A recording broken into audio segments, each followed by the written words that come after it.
आज रात पाकिस्तान का परचम होगा सबसे बुलंद। पेरिस के एथलेटिक्स स्टेडियम में मेडल पहनाने की तकरीब रात 10 बजे होगी। अरशद नदीम विक्ट्री स्टैंड पर सबसे ऊपर खड़े होंगे।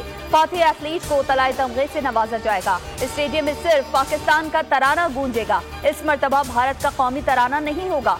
ओलंपियन अरशद नदीम ने 92.97 मीटर दूर थ्रो फेंक कर जैवलिन में नया ओलंपिक रिकॉर्ड भी कायम किया है।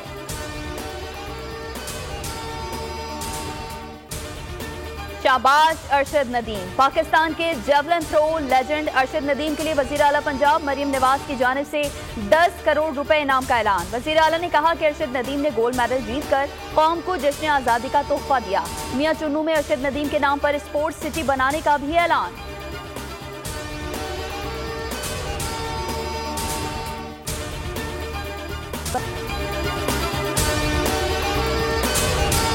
बांग्लादेश में नए दौर का सूरज तुलू।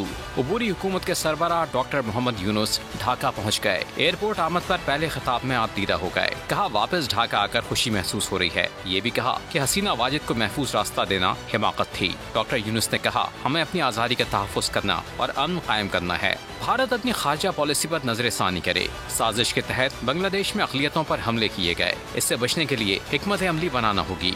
मुल्क को माशी मुश्किलात से निकालेंगे। मुत्तहद होकर मुल्क को तरक्की की राह पर गामजन करेंगे।